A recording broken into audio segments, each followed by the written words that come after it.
Aliens? Aliens. Yes. But maybe no.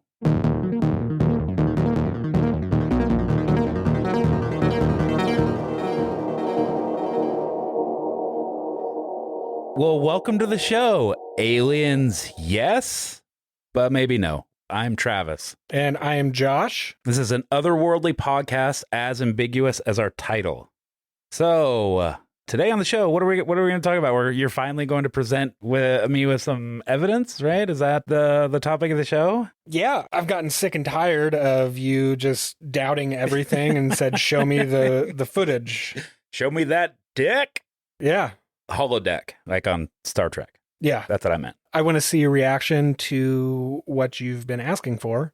So today we're going to talk about... Too bad this isn't a video podcast. Oh, yeah, that's a bummer. So everybody else could see my reaction to this evidence that's going to be presented to me today. We'll hire an animator to do that. Sure, or maybe we'll do reenactments. Reenactments, yeah.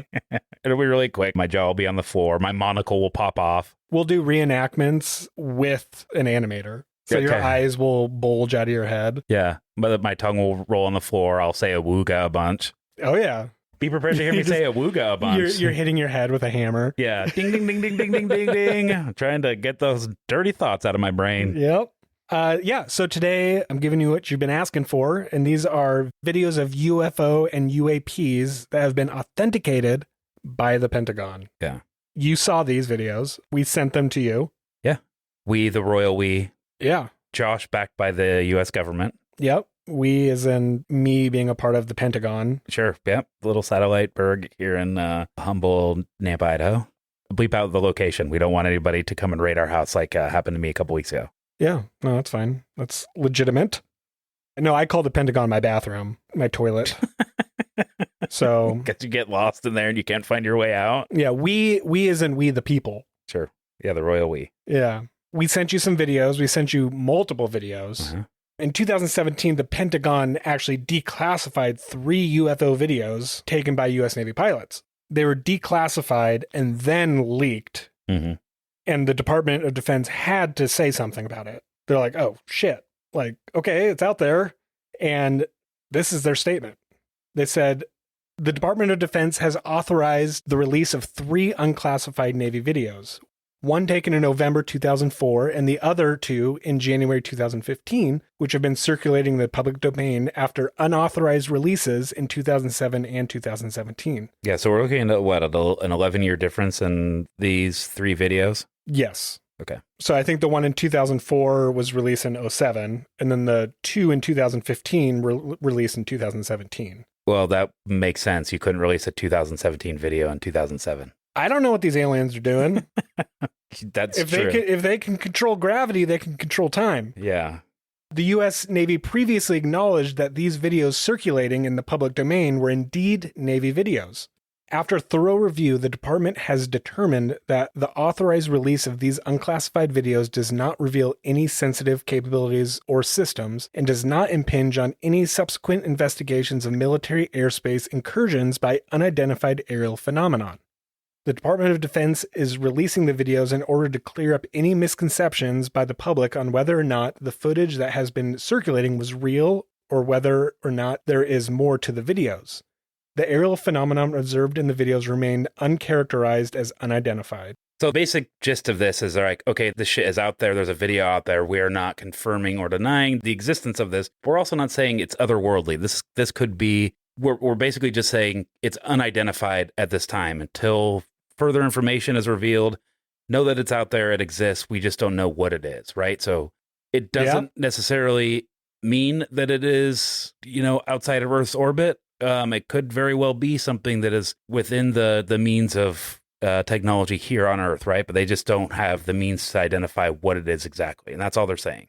Yeah, they're basically saying that, yes, these videos are real. Yeah. We did have them. They were filmed by the U.S. Navy, and they're heavily weighing on the word unidentified. Yeah. And a lot of people do that. Well, it's a safe bet. The reality of the thing is we don't know what they are at all. Yep. But what we do know is that the way they move or potentially the technology that is being used in them is more advanced than ours. Yes, I have seen footage of drones that are capable. I mean, maybe not using the language that's released in this document, but that go like upwards of 200 miles an hour, and it looks like they stop on a dime. Yeah, drones are insane. Like those fast ones where you're using virtual reality headsets. Mm-hmm. It's wild. Yeah. So there is technology out there that can kind of get close to what is being described here, but that does not mean that just because we lack the technology here in the United States that it isn't out there. A lot of our tech is still manufactured in China. So who knows what is being produced and pushed out there? I mean, yeah, what are they doing over there? What do they do like that meme with the cat in the overalls standing up looking? What's going on over there? They're a very private country. Yeah. We don't know anyone's finances. We don't know what's going on legitimately. Right. Yeah. We know the richest people in the United States. We don't know who the richest people in China are because none of it's public. Yeah, none of that's public. That's a closed circle. And I'm sure the richest person in the world lives in China. I mean, they've got the biggest economy in the world next to the United States. And that is only based on information that we have. They've got 1 billion people in China. Well, and if it's anything like any other country or the rest of the world, that's probably only 5 people running the thing. 5 companies. Mm-hmm. They just own other companies. And there's whole cities that are owned by people. Yeah. And they're just a city of workers. Yeah. You look at Beijing, it looks like a future city, like incredible. Yeah. We're seeing cities in China that are incredible and have blended architecture with nature. Like, yes, I was just thinking that. Wonderful. Like it blends in with the mountains and skyscraper trees. Gardens. Yep. Yeah. Because they're also trying to, I mean, they got into some deep doo-doo because of their smog issue where you couldn't even see. The people were dying. Classic world politics. Yeah. Airplanes couldn't land because they couldn't see the ground because of the pollution. Yeah. So they had to do it. They had to put succulents everywhere. Yeah.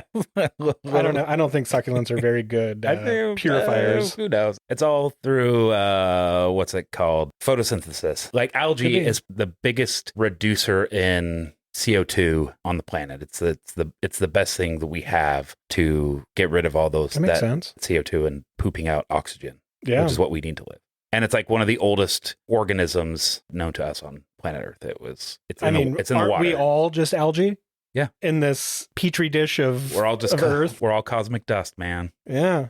So you just learned, we watched a video, we watched a short clip of a 60-minute episode. You just learned why these videos, there's 3 videos that they mentioned in this statement, why they were declassified. Do you remember? Yeah, because they were already released and the government had to declassify them to talk about it. People in the government cannot talk about a classified event. And they were released. I don't think they were released yet. They were leaked. They were leaked after they were declassified. Because the Vice Secretary of Defense came in as a citizen because he knew the right people to get a hold of to release them. And he was really bummed that he had to be the person to do this. Like, why doesn't the military or the government do that? Okay, so why? Luis Elizondo. Yeah, the guy in the 60-minute video with the really big collar. Yeah, short neck, big collar. Yeah. Combination of both. Yeah. He was there for the entirety of, it was ATIP. Mm-hmm. Which is what? Advanced terraforming.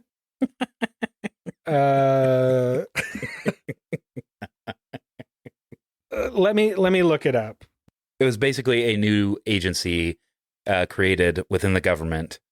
Josh is going to come up with the acronym here. I'm just vamping. So it's a new agency that's created within the government to investigate these UAPs, or commonly known as UFOs, right? So ATIP is the governmental acronym for Advanced Aerospace Threat Identification Program. So it's AATIP.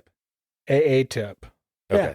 So basically, once Project Blue Book was canceled in the 70s, I think the government is really, they're wishy-washy. Well, no, I'm just saying, like, when they come up with these acronyms, ATIP just sounds like what you would use to not get a girl pregnant. Just a tip. You think they come up with the acronym first and then figure out what it means? Yeah. Like, this is just a tip of the iceberg. Yeah. And they're like, hey, man, we've been saying ATIP a lot. Let's just create an acronym for it. That makes sense. Yeah. I could see that happening. Yeah. So Elizondo was there for the entirety of it. After his long military career, he was hired by the Pentagon to work for ATIP, and they're investigating all these things. A lot of these videos were buried, were never going to be talked about. Him and his teams were finding these, realizing that these were issues, eventually got them declassified. funding was pulled, and then he ended up leaving out of frustration because there's a lot of resistance to any of this information. Mm-hmm. Yeah, that's so how much of these whistleblowers do you think are reacting to, I don't know, being mistreated? And so this is like a vindictive measure to say like, well, fuck you, government. I'm going to like a who's coming with me. Yeah, kind of like you're cool, fuck you, and I'm out. I don't know. It sounds like Elizondo was fed up for years before he left because he was constantly trying to get these videos and this information, these security threats flying through the sky, trying to get the right people to see it and do something about it. And everyone's just like, nah, I don't want to. No, that's crazy. Like, I don't want to do that. And finally, he got so fed up that he ended up leaving. Yeah. So he was fed up. I imagine probably the same level of fed up as most people feel in their workplace. Sure. Working sucks. Yeah, working does suck. We should have AI figure that out for us. Yeah, I'd be okay with that. Mm-hmm. We can explore the cosmos. Yes. And art and what it means to be human. Well, Ernest Cline, who... Sure. Ready Player One. He said, we have two paths in front of us. We have the Mad Max path or the Star Trek path. And it looks like we're going towards the Mad Max path. Hell yeah. I want to be, I don't want to be an Immortan Joe. Who would I be? Maybe a Max. A rogue. Just adventuring across the plains, just trying to stay alive, eating lizards and stealing fuel. I would definitely be a background character, I feel. Just trying to survive. I think you'd be a good war boy. What does that mean? That's like his army, but they're the guys that like jump onto other... Is that the guy playing the guitar? No, that is the Doof Warrior is his name. Oh. He fucking rules. The Doof Warrior is the best character in all of Mad Max. The War Boys are like, they're like his army. They're the guys that will do exactly what Immortan Joe asks of them, and they get rewarded in Valhalla. So it's kind of like Norse mythology. Okay. They spray silver on their face. They go crazy, and if they die with honor. They say, witness me. They spray paint on their face. When they're asking people to witness them, it's like to get a history of their deeds, kind of. You've really thought about this, haven't you? No, George Miller has really thought about this. He's got a Mad Max wiki that I dip into every once in a while. Man. I am a huge Mad Max fan. I think that guy's is brilliant. So you would prefer a post-apocalyptic? No, I'm saying okay. if that's the path we go down, I'm just trying to explore my role. I don't want to be... Okay, you're just preparing. I'm just preparing. I don't want to be one of Immortan Joe's citizens because those guys get treated terribly and it's like a cult. He rewards them once a day with water, and it is a nightmare scenario. The people that live and do well are the rogues that are... Yeah, I would rather die than be in that scenario. Yeah. For sure. Also, like, tetanus shots aren't around, and there's a lot of rusty metal. So there's a lot of people that probably get lockjaw and die. Yeah, I'm in that world. Curious what happened to medicine in that world. Radiation, I don't know. Just ruined all of it? It ruined all of it, and nobody's interested because now it's just constant survival. Constant survival, and that's all people are There's concerned no with. time for an injection. No, it's the Dark Ages all over again. Okay. Yeah.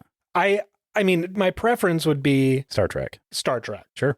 I'd even take Star Wars. Yeah. But I mean, it sounds like if there are multiple aliens out there, this is what Ernest Cline was saying. If there are multiple aliens out there, why not try to harness this technology? Why not try to get this technology where we can change our planet for the better? If we're making so much carbon right now and we can come up with an energy source that is not carbon based. The problem I see is that this is in the wrong hands. So ATIP, all these agencies, they are all a division of the U.S. military. And the U.S. military is not interested in moving humanity forward. They are looking at edging.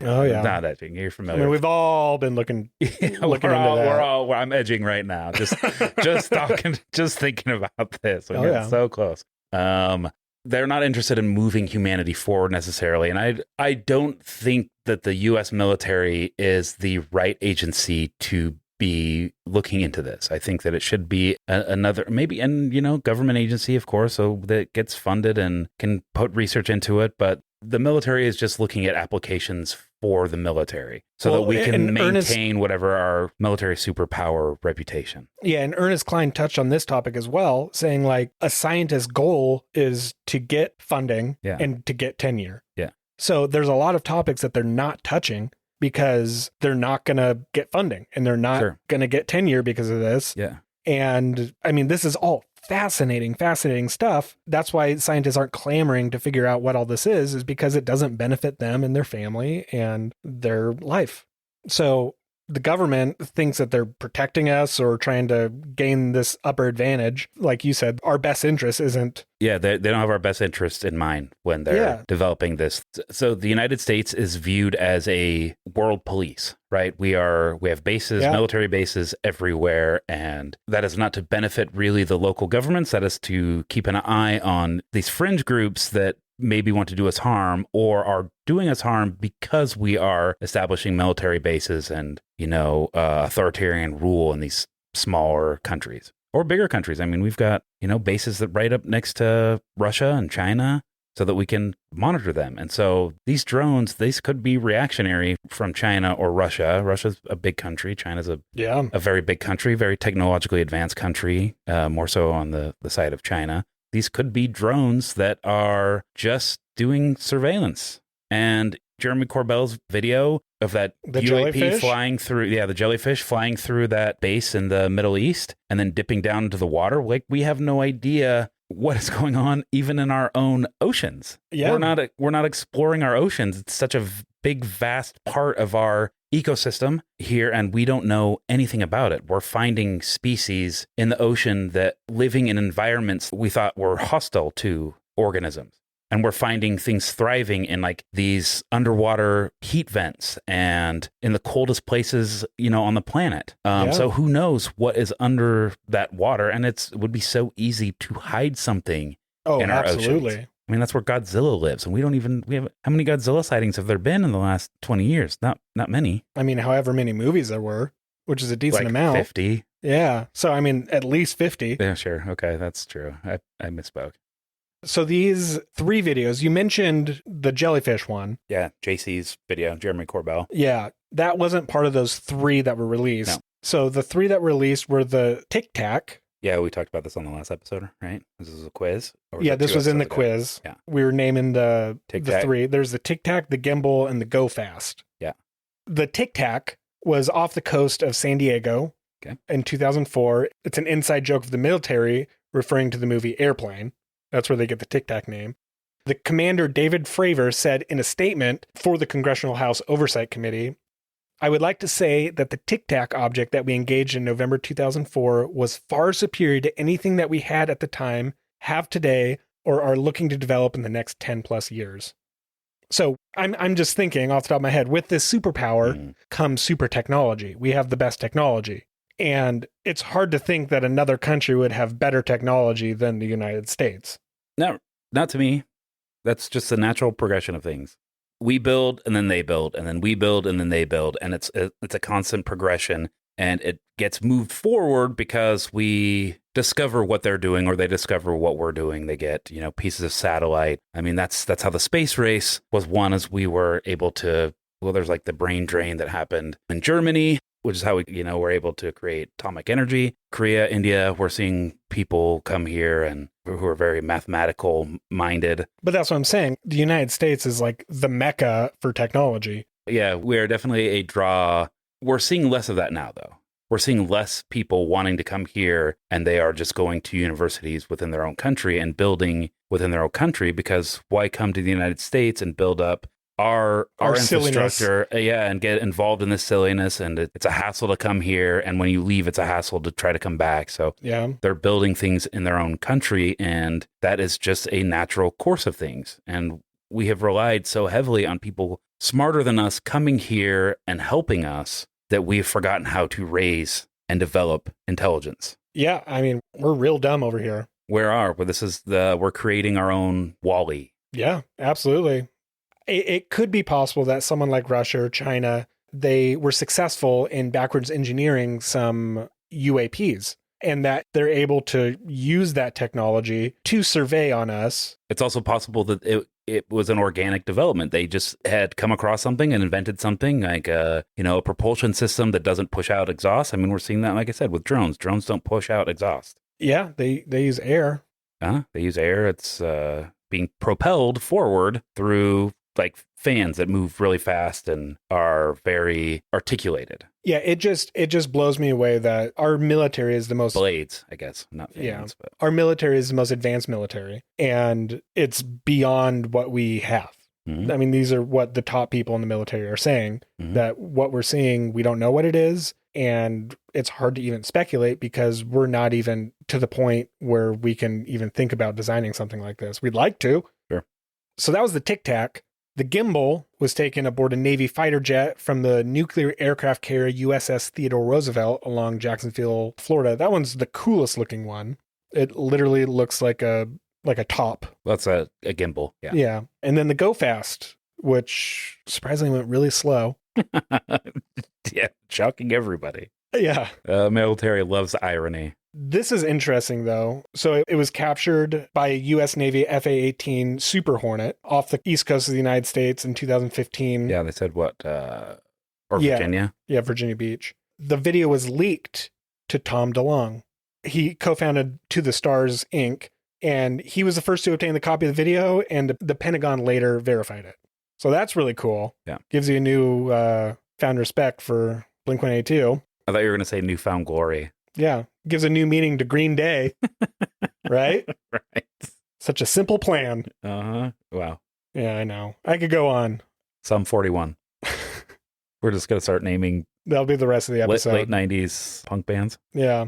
Okay, so Tom DeLonge, why were they released to him?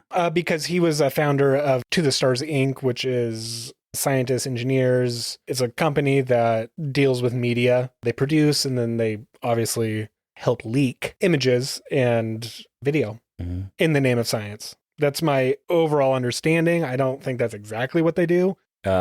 Formerly known as To the Stars Academy of Arts and Sciences, San Diego-based company co-founded by Tom DeLonge, Harold E. Putoff, and Jim Semivan, who is a retired CIA intelligence officer. The company, which is composed of aerospace, science, and entertainment divisions, has produced music recordings, books, television shows, and films. Focus of the company is the promotion of UFOs and other fringe science. Ooh.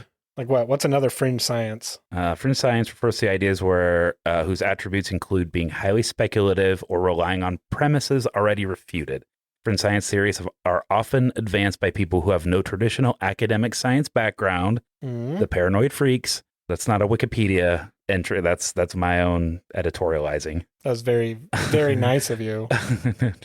or by researchers outside the mainstream discipline. The general public has difficulty distinguishing between science and its imitators. And in some cases, a yearning to believe or a generalized suspicion of experts is a very potent incentive to accepting pseudoscientific claims. So fringe science covers everything from novel hypotheses, which can be tested utilizing the scientific method, to wild ad hoc hypotheses and mumbo jumbo.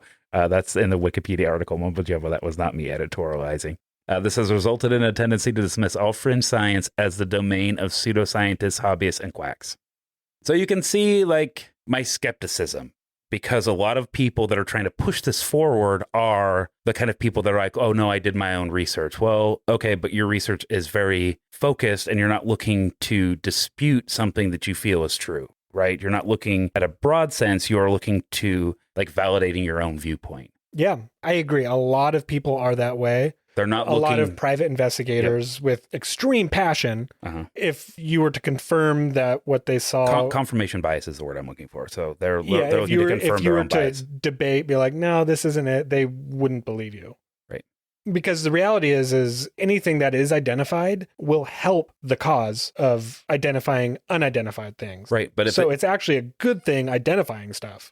It really is, because that helps us determine what's what. It allows us to push our science. That's not what we're talking about, though. We're not talking about identifying stuff. We're talking about people that are researching with one idea in mind, and they see something that they don't have the vocabulary to describe, and then they're like, oh, that's alien. Of course that's alien. Look how fast it moves. Instead of, like, looking into what it actually might be, you know? Well, why I brought that up is because it would be a good mindset for them to be okay at not being what they thought it was. But it is hard for some of these very passionate people who have, I mean, there's some people that are there with all the same military equipment doing this research, trying to find answers and footage. And when they show this stuff and it's proven not correct, they will not believe it. The right mindset going in is like, thank you for proving me wrong.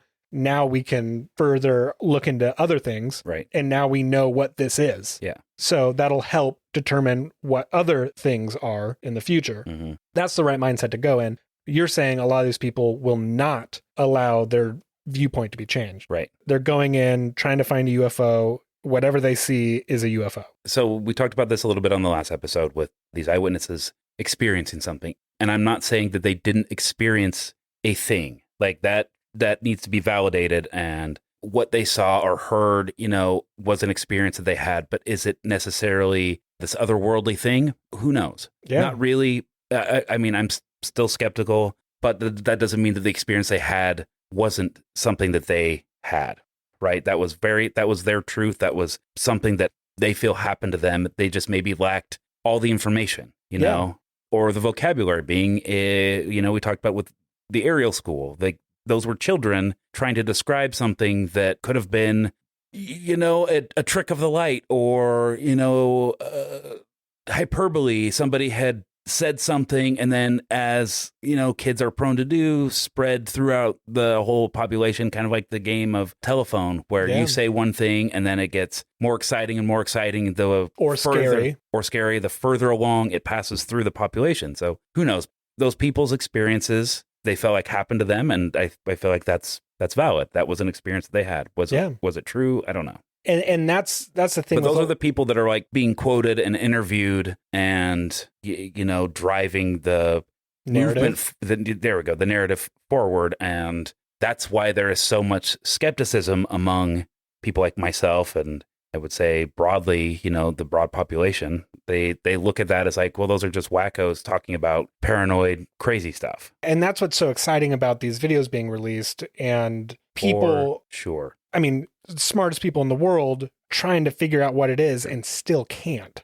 They don't have an explanation. We don't know what they are. Well, I would like to push back on them not knowing what the explanation is. I'm sure that there are people within the government that do know what it is, but what the people that are releasing this information don't know, because a lot of it is still classified. I'm sure that it is bizarre. Like all of the information that was released at this military base in the Middle East, they are only talking about the information that they are able to talk about. They were pretty cagey about even talking about the things that they were talking about, like looking, Jeremy and George Knapp looking at each other to make sure that they weren't saying anything that couldn't be said, because there's still some classified information. And they were probably feeling under pressure that if they were to say the wrong thing, that the government was going to swoop in and disappear them. I'm just kidding. I'm not saying that the military is going to come in or the government's going to come in and disappear Jeremy Corbell or George Knapp. Like, that's not what I'm saying. I mean, they're prepared for that. Or maybe. They really are prepared for that. George Knapp was mentioning with this jellyfish video how a lot of people online are very upset because they're releasing things that haven't been authenticated. Very similar to like the Mexico alien mummy that they ended up finding out later was not real. Right. So a lot of online people are saying it's very irresponsible that you're sending this out without it being authenticated. So to speak to that, I mean, there have been, dinosaur bones. Let's use Brontosaurus. Like Brontosaurus was found. Let's do a different one. What's found? Okay, you want to do a different? I'm just saying Brontosaurus was found to not actually exist. It's a Brachiosaurus. They got the bones wrong. Yeah. They pieced things together. Do I think that was irresponsible? That me growing up, Brontosaurus was the fucking raddest dinosaur ever. Like, you get to slide down its neck and go to work, jump in your foot-powered car, right? Brontosaurus, man. They live in your house. They spit water on you when you're showering. That was early caveman stuff. Yeah. The pressure on science to get it right, I think, is misplaced, because science is the discovery of information, right? Yeah. Science is always trying to learn. So Ricky Gervais, I don't want to get too political, but Ricky Gervais has this line: if you were to destroy all of the religious texts and all of the science texts in 1,000 years, all of those science books would still exist.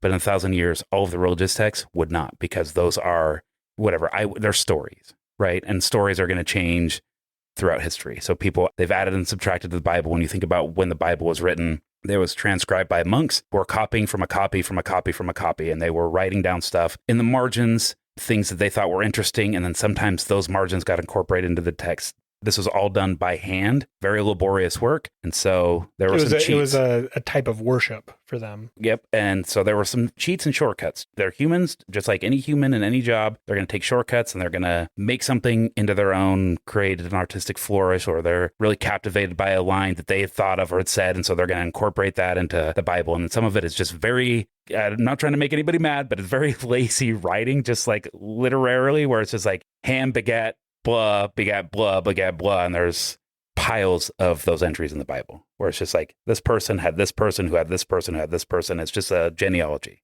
Yeah, which was very important back then. Sure. Long story short, if the Bible was destroyed, all copies of the Bible were destroyed, there's no way that those, even with biblical scholars, there's no way that that exact version of the Bible would be because we don't have the same process that they did back then. Right. We would only have word of mouth at this point. There's no way to test it. A word would change here and there, or a sentence would change. But every science book that we have now proving gravity works and air resistance and fluid dynamics, we would all be able to test those, and those same books would exist 1,000 years from now. Yeah. You believe you're skeptical. Mm-hmm. I believe I'm not skeptical. Mm-hmm. We both don't know much, and we're learning together. I think eventually we will know a lot. You know, we're already talking about all these different things, referencing all these different things, and we've only done a handful of episodes. Yeah. We could be a superpower at some point. With our minds, we could learn so much and just be like, wow, we know all this stuff now. Sure. That's exciting. It is exciting. Or I could still Or you could be a forever skeptic. I'm going to be a forever skeptic. I am. That's in my nature. Like, I don't need to behold something firsthand to believe it, but I think there needs to be a narrative shift, like who is driving this movement, and it needs to move away from these personal emotional experiences and something more like what we're talking about today, where the government is acknowledging that these things exist, and then we can start our dialogue from that based on the information that we are seeing, like video footage, and we can debate whether or not that video footage is photoshopped or is current technology that we have here, but is just inaccessible to us in the United States. What we need to do is shoot those things down. You sound like a president. We need to shoot those things down. Well, we saw this, like back in 2021? That Chinese balloon that was floating around, and people were like, what the fuck is going on? What the fuck is going on? And it's just like floating. Yeah, it was like a surveillance balloon. It was a surveillance balloon tracking TikTokers. Yeah, it was TikTok. Yeah, it was music ly or whatever. Yeah. Music.ly, musically. It was those guys. Yeah. Yeah. Somebody should look into that. TikTok. Yeah, no one will ever look into that. They got away scot-free. They did. They're not definitely getting banned. It's a whole nother thing. But not really. Like that weather balloon was a bellwether where we're starting to realize we're getting surveyed. Yeah, it's true. And they are banning TikTok because it seems as though it's an uncensored platform where they can't. Think of all the people that are posting dances and all the information that is gathered just through, like, if you and I were to film a TikTok dance here, there's so much that can be gleaned from. You mean when, of course, we're doing it right now. We're actually dancing. We're doing this very cool dance. It's very complicated. Not unlike the Australian breakdancer from the Olympics. Yes. But there's a lot of information that can be gleaned just from us filming in your house. You can look at and get a basic idea of how you are doing financially just by looking at your surroundings. Oh, absolutely. And you get exact location, all this stuff. You get exact locations. If the people are doing that in public spaces, you can get information there. So there's a lot of information that's being gathered, and that's the problem with TikTok is it's gathering all this information and nobody knows. I mean, Facebook, Instagram, they're all doing the same things, but the reason the United States feels it's so threatening is because TikTok is based out of China. Yeah, and they don't like it. That is a huge reason, but I also think there's more than one reason. I think that TikTok, because of how fast everything's moving, and it's not just dances. I mean, half of it is dances, but there's I know. I'm just saying, like, there's a lot of information being spread that they can't censor. That's a lot of people's entry point, and what a lot of people spend their time doing is just looking at dances and things like that. They're just scrolling through all of this stuff. But this wouldn't be the first time that the United States has tried to censor something or hide something. Well, I mean, China's doing that. Like, you can't get Facebook in China. Twitter was not outside of like journalistic groups. You couldn't even really get Twitter in China. But I mean, there's tons of UAP and investigators on TikTok that are doing these kinds of things and tons of other things. You know, there's trends that are going on, or we're learning about things that the government doesn't want us to be learning about, whether it be riots or information over here, you know, just all these different things that this information is being produced so fast and it's instantaneous around the whole world that they can't censor it. They can't do anything. And that's a threat. That's a huge threat because a lot of people are getting their news, their information from TikTok or from these social media sites, not just the medias that are getting paid off by the government. And this lines up with what they've been doing and not showing any information on any of these flying objects. They don't care. And just like some of these pilots said, if these were fighter jets, we would attack. This would be a very serious thing. But because they look different, we're ignoring them completely. Yeah. That's strange. That's really strange. So it could be, like you said, some people in the military know what's going on. Yeah. And I think that's part of this whole movement is there is information out there that we don't have. They're withholding it. And we're trying to gather as much information as we can to make a cause to push back. And say like, look, this is real. This is out here. We've already gotten all the way to Congress and we're making some really good headway. Yeah. The U.S. government and military specifically are in a very good position right now because they can acknowledge that there are these UAPs, but then in that same breath, they can also discredit all of these people like the Jeremy Corbells and George Knapps and Bob Lazars of the world and say like, well, these guys are insane. Like, listen to what they're saying. Yeah, these things exist, but what they're saying is wrong. And they can still hold on to the information they have and discredit those people. And then, you know, people like me, like see these fringe spokespeople with their podcasts and their loud bullhorns shouting down any sort of other information that could be coming out. And I think it's important, like we were talking about with George Knapp and Jeremy Corbell, releasing this without it being authenticated. If they didn't do it, no one would have, and we would have never found out about it. Right. So just like these other things, now this is out in the open. The Pentagon now has to make a statement about it and say, yes, it was real. We don't know what it is, which is fine. Now that means it's authenticated. Yeah. They said this is real, whatever, blah, blah, blah. I imagine that will happen unless it's not, and then it'll turn out a different way. But I think these guys do the due diligence in getting this information leaked. They're getting this information, these videos from the right people that are trustworthy, that are in power to help the cause. But obviously there's fear behind it. So why is there fear? Why is there all these different things that are going on? What do you mean? Why is it being leaked? Why can't they just come out with it? I mean, your reaction off mic was, well, someone's going to die. That's a fear. It is a fear because it's the military guarding this information, and that has always been a fear. Military is known for disappearing people. We have a Central Intelligence, Secret Service. Just the name alone, Secret Service. Like, what are they up to? I don't know. It's a secret. Yeah. Those agencies they're meant to be clandestine and go in and operate according to the will of whoever's in charge, and then ultimately sometimes the president. Yeah. So they are viewing these things as information and they want it leaked out according to their timeline. So another leak that happened that Jeremy Corbell was part of was the Pyramid UAP from the USS Russell. That was leaked to Jeremy and he presented it. The video was taken in July 2019 in San Diego. Personnel on the ship reported that they had observed and recorded multiple pyramid-shaped crafts about 700 feet above. A spokesperson from the Pentagon actually said, I can confirm that the referenced photos and videos were taken by the Navy personnel. The UAPTF has included these incidences in their ongoing examinations. Look at us. What if we do this podcast, we end up becoming very knowledgeable, and in a few years, all of a sudden, we're a spokesperson and someone leaks us information? What would we do with that? Release that dick. Yeah, we would. We would absolutely release it. Well, would that be irresponsible of us to do that?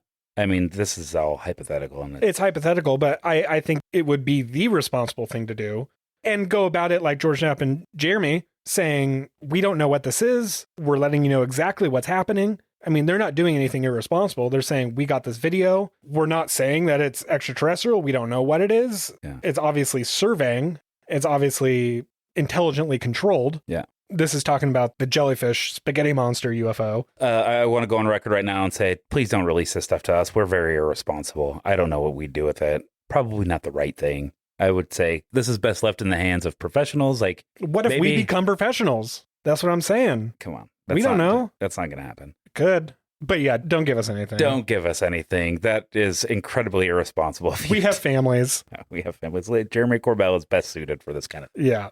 short snap. Honestly, if something got leaked to me, I would get a hold of them. Yeah. That's basically what would happen. What do I do? And then he's like, oh, I already have that information. Sorry, dum-dum. Yeah. Old news. Yeah.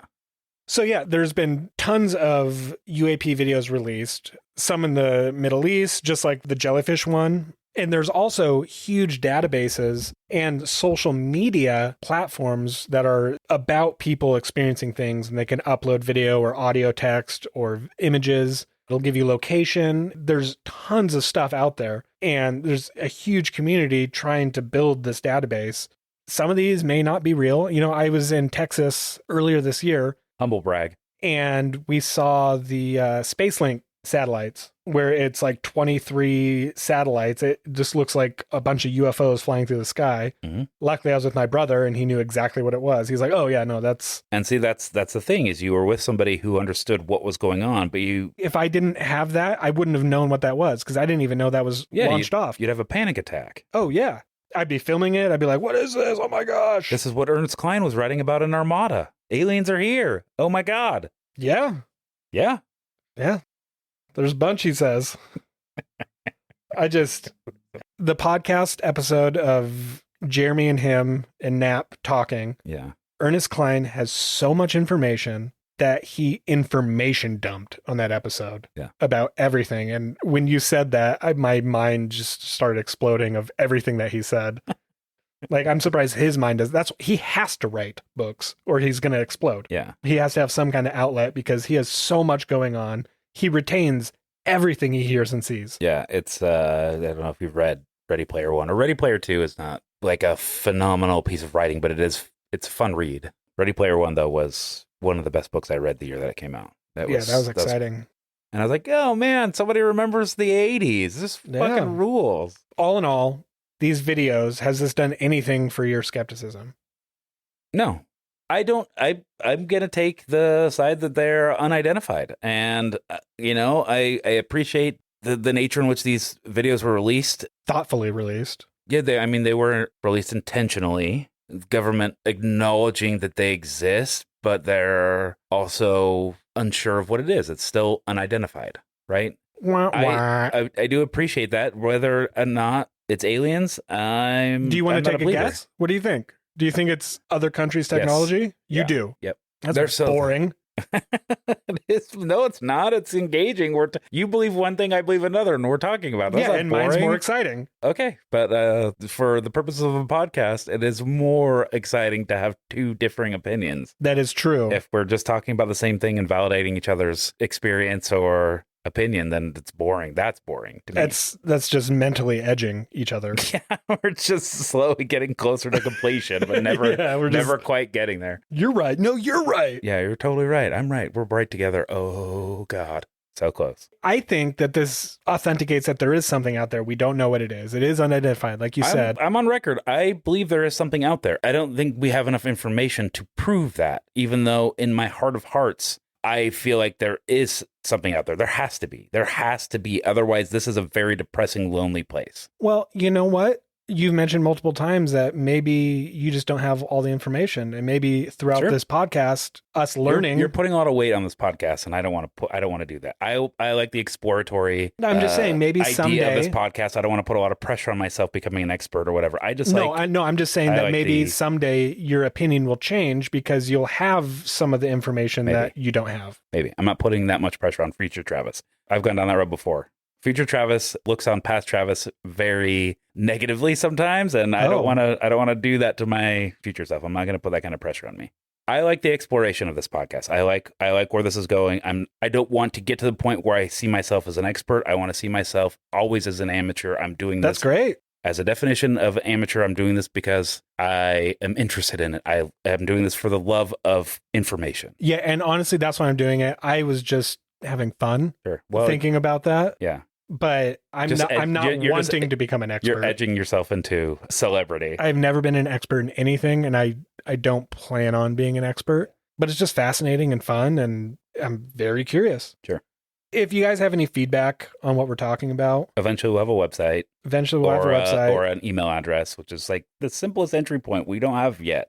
Well, but, you know what? We could get one, and if the feedback isn't good, we could get rid of it. And then go back to be like, yeah, we don't have one yet. Sorry, guys. Change one letter of our email address. Yeah, sorry. It's in the show notes. It always changes. But yeah, if you guys have any feedback what we're saying, any corrections, sure. And it could be feedback about anything about how the structure of the show is. Sure. Come at me, you paranoid freaks. I want to hear it. Just don't be irresponsible with your information that you're sending us. I think they prefer passionate investigators. Sure. If you guys have any questions or any episode topics or anything like that, you can... I think that would be interesting. If we could get feedback on the direction of the show, like maybe give us some topics to discuss. If you guys like our opinion so far, that would be fun. And that's the thing. I mean, these are such big topics. I mean, we could talk for 6 hours about just these videos. Sure. And there's other videos that we didn't even talk about. Sure. We can only talk about so much.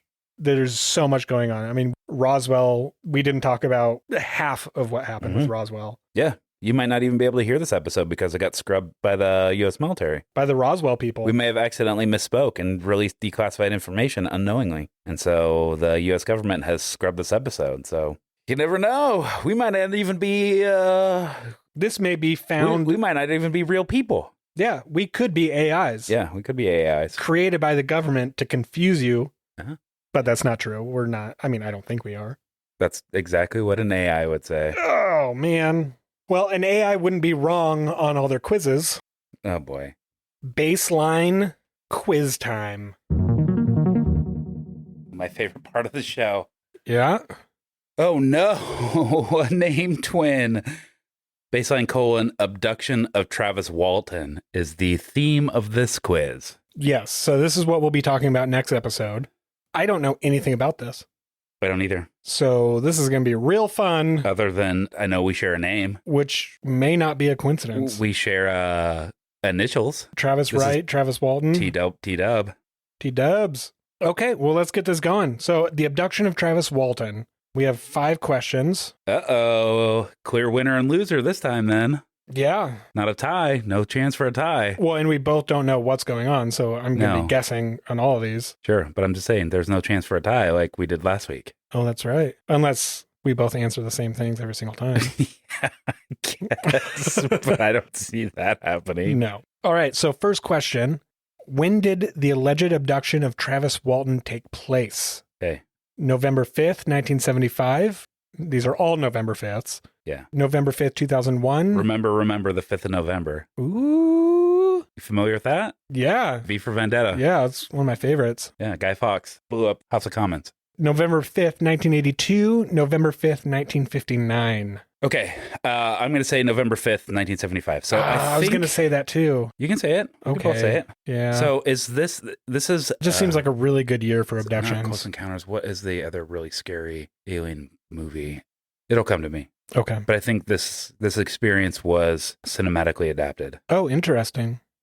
Okay. We both said November 5th, 1975. I hope we're correct. So who was Travis Walton? Yeah. A 30-year-old fireman, a 16-year-old newspaper carrier, a 21-year-old forestry worker, a 42-year-old bartender. So do you want to hear some deductions in real time, or are we just going to guess? Yeah, we can do deductions. I'm going to rule out 30-year-old fireman. I don't know why, but my gut is telling me that's not it.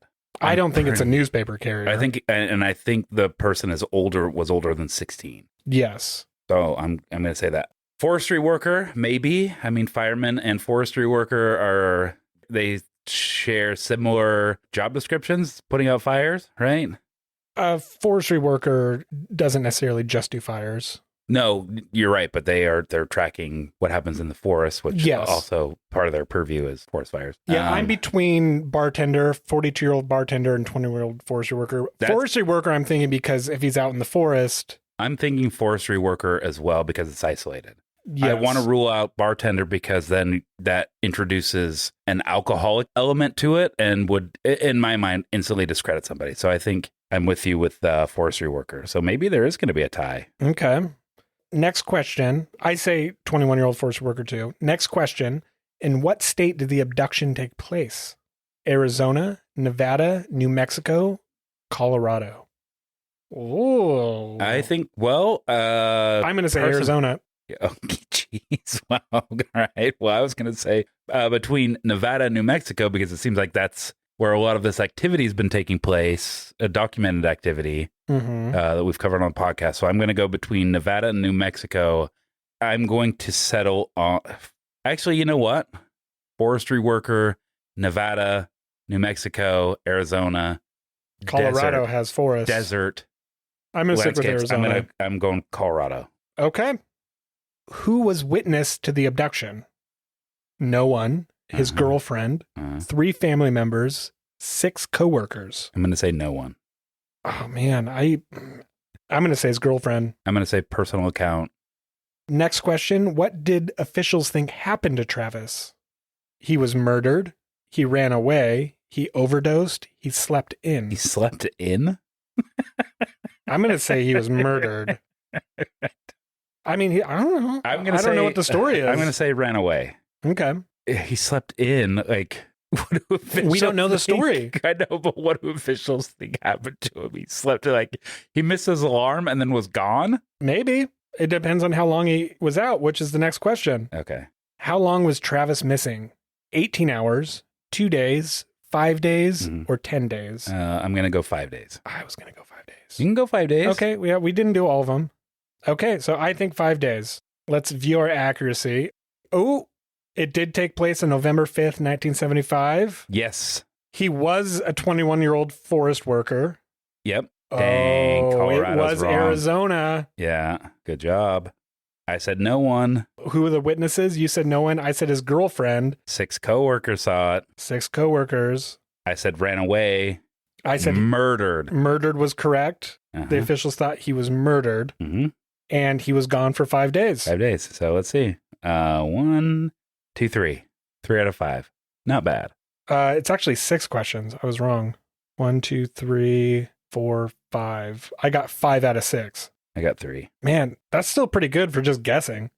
Okay, so the true story of Travis Walton retells the world-famous 1975 UFO abduction of a 24-year-old logger from Snowflake, Arizona, who disappeared after a blue beam from a craft overhead catapulted him 40 feet into the air. The crew left him for dead. The truth lies in this film. Walton came back to tell it. Cool, I'm excited. We haven't done an abduction story, have we? No.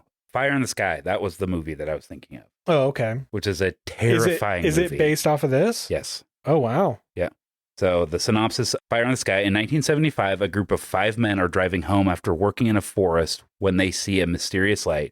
Intrigued, Travis Walton, played by D.B. Sweeney, leaves the truck only to be sucked up by a flying saucer. The other 4 men report the strange event, but they are skeptically interrogated by Lieutenant Frank Waters, played by James Garner, who suspects that murder is behind Walton's disappearance. When Walton reappears 5 days later, his story of alien abduction is met with disbelief. It's a terrifying movie, Fire in the Sky.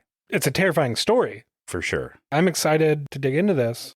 Well, thank you, everyone, for listening. Smash that like button. Sure. Rate, review, subscribe, all of those things. Yeah, that does help us get known. Yep. Puts us higher up in algorithms and all that jazz. So, yeah, if you guys could do that. If not, that's fine. We're still going to be making episodes.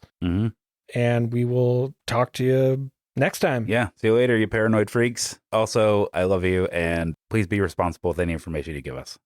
Bye.